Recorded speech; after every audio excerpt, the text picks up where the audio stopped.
మసూద్ అజార్ చచ్చిపోయాడు అని ధృవీకరిస్తారంటారా వాళ్ళు? ఛాన్స్ ఉంటుందా?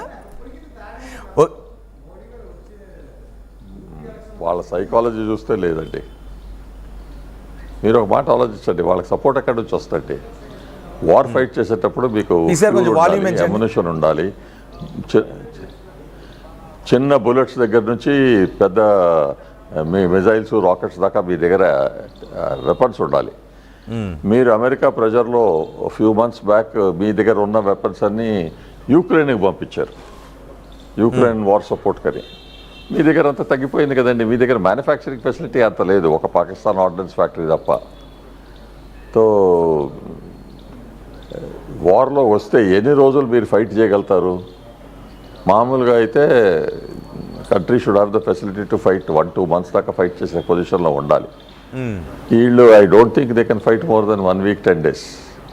అది కూడా దానికన్నా తక్కువే ఉండొచ్చు. వెపన్స్ లేవు, ఫ్యూల్ లేదు అంటే మీరు ఏం ఫైట్ చేస్తారండి? 1-2 days కొంచెం డ్రామా చేస్తారు, దాని తర్వాత చౌదరి గారు మనం ఇంతకు ముందు చేసిన సర్జికల్ స్ట్రైక్స్కి ఈ ఆపరేషన్ సింధూర్ని కంపేర్ చేసుకుంటే, సర్జికల్ స్ట్రైక్ ఒక 3 camps అండి ఊరిలో. బాలకోట్లో 1 camp అండి. ఈ తఫా 9 క్యాంపులు 1 strike అండి. అది కూడా ఫార్దెస్ట్ క్యాంప్ అంటే 500-550 కిలోమీటర్ల లోపల భావల్పూర్ ఉంది. అవును, అక్కడ కూడా రీచ్ అయ్యి కొట్టాం. అవును, అంటే పాకిస్తాన్ నోజ్ మనకు అంత రీచ్ ఉంది అని. 550 కిలోమీటర్లు పోయి టార్గెటెడ్ కొట్టే అంత కేపబిలిటీ ఉంది ఇండియాకి. మసూద్ అజార్ నివాసం ఉన్న ప్లేస్ అదే కరెక్టే, భావల్పూర్. సో అక్కడ దాకా మిజైల్స్ రావు, ప్లేన్స్ రావాలంటే కష్టము, మన యాంటీ ఎయిర్క్రాఫ్ట్ ఉంటుంది కదా అని అనుకుని ఉంటారు. కానీ మనం అక్కడికి కూడా పోయి కొట్టాము. అంటే వీళ్ళందరికీ ఇప్పుడు ఈ మనం చేసిన యాక్షన్స్ అన్నిటి మీద వాళ్ళు డిస్కస్ చేసుకుని ఒక నిర్ణయానికి రావాలి. అంత ఈజీ కాదండి. వార్లో ఇప్పటివరకు మా దగ్గర అణుబాంబులు ఉన్నాయి, ఓడిపోతారు అని వాళ్ళకి తెలుసు. అవును, మా దగ్గర అణుబాంబులు ఉన్నాయి, ఆ బాంబులు ఉన్నాయి, ఇవన్నీ బీరాలు పలికాడు. ఇప్పుడు పాకిస్తాన్ భూభాగం మీదకి వెళ్ళే కొట్టాం, సియాల్కోట్లో వెళ్ళి కొట్టాం, మురుదుకు వెళ్ళి కొట్టాం, ఈ బాహల్పూర్ ఇవన్నీ కూడా పాకిస్తాన్ భూభాగం పైన POK దాటి అవతలకే ఇంటర్నేషనల్ బోర్డర్ దాటి వెళ్ళి కొట్టాం. సో దీంతో పాకిస్తాన్కి అంతర్జాతీయ సమాజానికి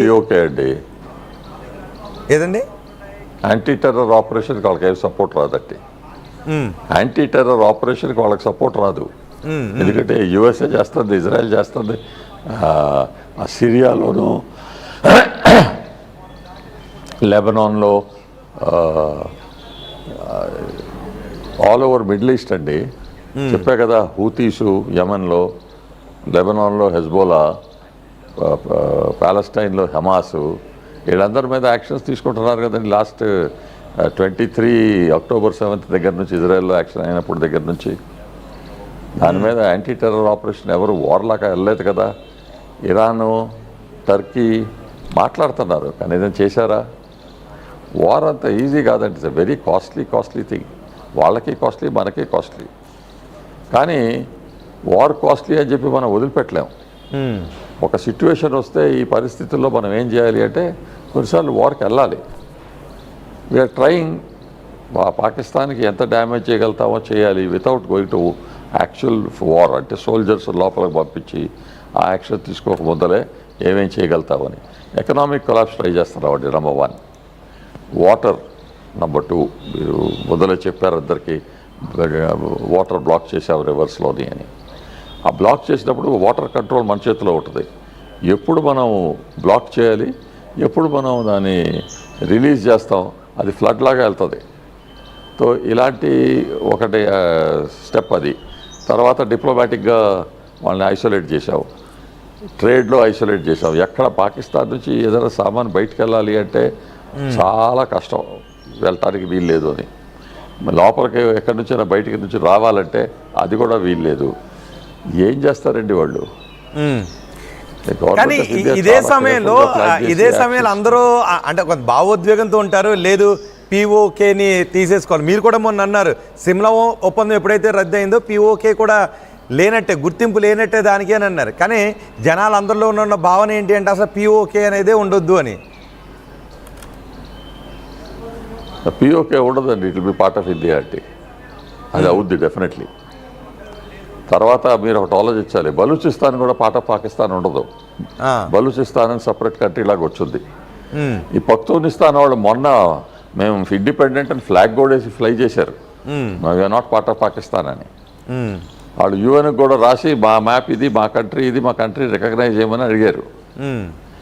తో పఖ్తూనిస్తాన్ లేకపోతే అది ఆఫ్ఘనిస్తాన్, ఆ డురాండ్ లైన్ బ్రిటిష్ వాళ్ళు వేశారు. ఆ లైన్ వేసిన ఆయన ఇక్కడికి వచ్చి 2 రోజుల్లో చేసిపోయాడు. అక్కడ సైట్కి పోలేదు, ఏమీ తెలియకుండా మ్యాప్ మీద ఒక లైన్ గీసి ఇది లైన్ అని. ఆ పష్తూన్ ట్రైబ్స్ని కొంతమంది ఇటువైపు కొంతమంది అటువైపు పెట్టారు. ఇప్పుడు వాళ్ళు ఫైట్ చేసి మేము కలిసి ఉంటున్నాం, ఇది మా కంట్రీ అన్నారు. పాకిస్తాన్ దానికి ఏం చేయలేకపోతుంది. ఆఫ్ఘనిస్తాన్ వాళ్ళు పాకిస్తాన్లో ఉంటుంటే 20 years నుంచి ఉన్నారు, వాళ్ళందరినీ ఇప్పుడు తోలేశారు బయటికి, మీరు వెళ్ళిపోండి ఆఫ్ఘనిస్తాన్ వెళ్ళిపోండి అని. అలా బిజినెస్లు ప్రాపర్టీస్ అవన్నీ కన్ఫిస్కేట్ చేసి గెట్ అవుట్ అన్నారు. అట్టేటప్పుడు ఆఫ్ఘనిస్తాన్ నుంచి కూడా వాళ్ళకేమీ ఐడియల్ సపోర్ట్ కూడా రాదు. దిస్ ఈజ్ నాట్ అగెన్స్ట్ ఇస్లాం అండి, దిస్ ఈజ్ అగెన్స్ట్ పాకిస్తాన్. కానీ పిటి చౌదరి గారు, పాకిస్తాన్ ప్రభుత్వం నిజానికి పాకిస్తాన్ ప్రభుత్వం కూడా సొంతంగా నిర్ణయాలు తీసుకునే పరిస్థితుల్లో లేదు. ఉగ్రవాదులు ఏదైతే చెప్తారో పాకిస్తాన్ ప్రభుత్వం ఉగ్రవాదులకు మౌత్ పీస్ లాగా ఉండే పరిస్థితే ఉంది. ఆర్మీకి ఉగ్రవాదులకు తేడాను లేదు. సో ఇప్పుడు పాకిస్తాన్ ఉగ్రవాదులను మనం ఇంతమందిని చంపేశాం, 9 చోట్ల దాడులు చేసాం, వాళ్ళ భూభాగంలోకి వెళ్ళి కూడా కొట్టాం. సో ఇప్పుడు సైన్యం ఉగ్రవాదులు ఒక్కడే కాబట్టి వాళ్ళ నుంచి ఎటువంటి చర్య ఉండే అవకాశం ఉంటుంది ఇలాంటి సమయంలో? ఉగ్రవాదులు కంట్రోల్లో ఉన్నారని నేను నమ్మనండి, నాట్ రైట్. ఆర్మీ కంట్రోల్లో ఉంది, ఐఎస్ఐ కంట్రోల్లో ఉంది. ఇప్పుడు ISI chief national security adviser లాగా ప్రమోట్ చేసి పెట్టారు. అంటే 2 పోస్టులు వెరీ పవర్ఫుల్ పోస్టులు కనెక్ట్ చేస్తున్నారు. పాకిస్తాన్ జనరల్ మునీర్ గారు ఎక్కడున్నారో ఏంటో అది అందరికీ ఎవరికి తెలియదు. పాకిస్తాన్లోనే ఉన్నారా ఇంకెక్కడికైనా పోయి, అట్లాంటి కండిషన్లో ఆర్మీ కంట్రోల్ చేస్తూ ఉందండి. ఆర్మీకి ఫౌజీ ఫౌండేషన్ ఉంది పాకిస్తాన్లో. రిటైర్ ఆర్మీ వాళ్ళందరూ జూనియర్ ర్యాంక్స్ వాళ్ళందరూ బిజినెసెస్లో ఉన్నారు. బ్యాంకింగ్ నుంచి barber shops, laundry shops, steel, cement అన్ని ఇండస్ట్రీస్లో వాళ్ళ చేతులు ఉన్నాయి, వాళ్ళ కంట్రోల్ ఉంది. మొన్న అబౌట్ 1 month బ్యాక్ పాకిస్తాన్ గవర్నమెంట్ని అడిగి నాకు మా ఆర్మీ ఫౌండేషన్కి 1 లక్ష ఎకరాలు పంజాబ్లో ఇవ్వండి, మేము అగ్రికల్చర్లోకి దిగుతున్నామని. ఇది ఆర్మీ ఫోర్సా లేకపోతే బిజినెస్ ఫోర్సా అని వాళ్ళకే తెలియటం లేదు. డబ్బులు పిటి చౌదరి గారు ఒక్క నిమిషం, పిటి చౌదరి గారు మీరు అలాగే ఒక్క నిమిషం అందుబాటులో ఉండండి. ఒక్కసారి కొన్ని దృశ్యాలు మనం చూద్దాం. ఆర్టీవీ స్క్రీన్ పైన మీరు చూస్తున్నారు, అవి పాకిస్తాన్లో హాస్పిటల్ దగ్గర ఉన్న దృశ్యాలు. అవి ఇప్పుడు మనం 9 ఉగ్రవాద సంస్థలపై దాడి చేయడంతో గాయపడిన ఉగ్రవాదులను కాపాడుకోవడానికి పాకిస్తాన్ చేస్తున్నటువంటి ప్రయత్నం అది. గాయపడిన ఉగ్రవాదులను వెంటనే ఆసుపత్రికి తరలిస్తూ ఉన్నారు. మాడిపోయిన ఉగ్రవాదుల ఆనవాళ్లను వెతికేటటువంటి ప్రయత్నం చేస్తున్నారు. కొంతమంది ఉగ్రవాదుల ముఖాలు గుర్తుపట్టలేని విధంగా ఉన్నాయి.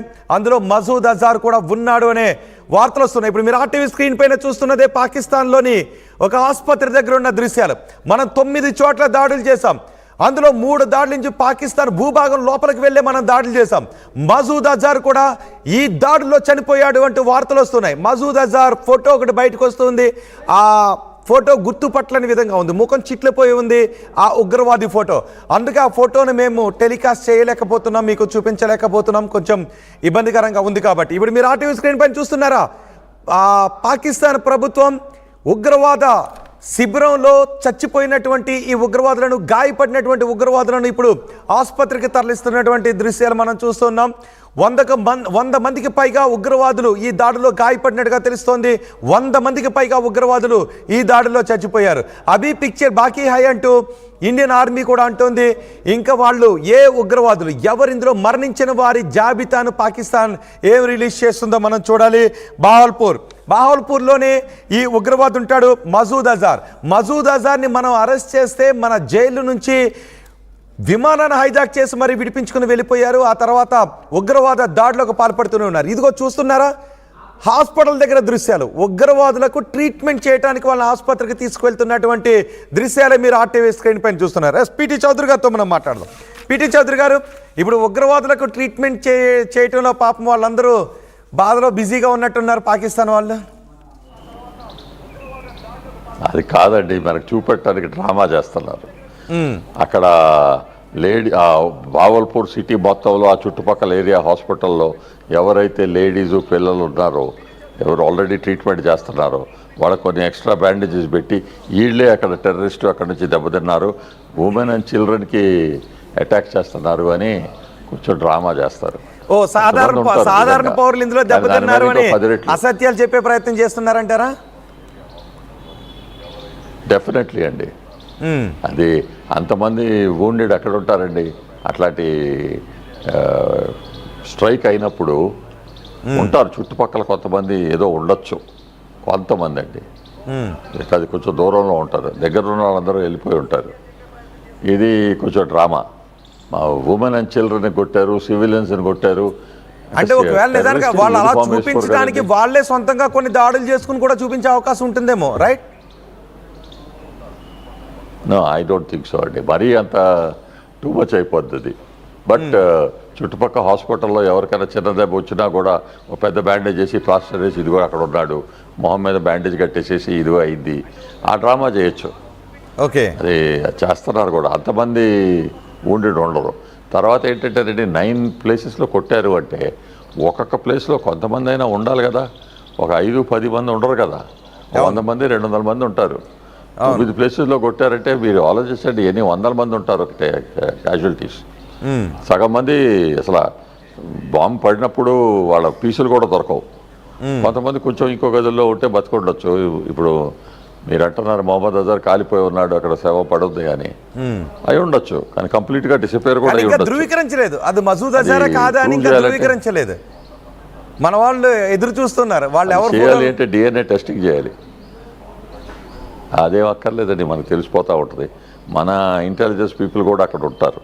ఓకే, ఇవన్నీ ఇన్ఫర్మేషన్ గ్యాదర్ చేసేది ఇంటెలిజెన్స్ వాళ్ళండి. వాళ్ళకి హ్యాట్స్ ఆఫ్ అండి. కరెక్ట్గా ఇన్ఫర్మేషన్ గ్యాదర్ చేసి ఫోర్సెస్కి ఇస్తున్నారు. కరెక్ట్గా టార్గెట్ చేసి కొట్టడానికి ఫోర్సెస్ కేపబిలిటీ ఉంది. కానీ ఇన్ఫర్మేషన్ రావాలి కదండి. ఆ ఇన్ఫర్మేషన్ ఇంటెలిజెన్స్ వచ్చిందంటే మన ఇంటెలిజెన్స్ బ్యూరోస్ అను అసలు ఇప్పుడు మన ఇంటెలిజెన్స్ వ్యవస్థ గురించి ఏం మాట్లాడుకోవాలి? పాకిస్తాన్కి ఏం అర్థమై ఉండాలి? ఇప్పుడు మన త్రివిధ దళాల గురించి వాళ్ళు అన్నారు మాకున్న ఇంటెలిజెన్స్ సమాచారం ప్రకారం ఏదో 2-3 డేట్లు ఇచ్చారు, ఏం కాలేదు. సో ఇప్పుడు మన ఇంటెలిజెన్స్ ప్రకారం సరిగ్గా కొడితే 9 స్థావరాలు ఎగిరిపోయాయి, వందలాది మంది ఎగిరిపోయారు. ఇప్పుడు వాళ్ళకి ఏం అర్థమై ఉండాలంటారు? ఇండియన్ ఇంటెలిజెన్స్ చాలా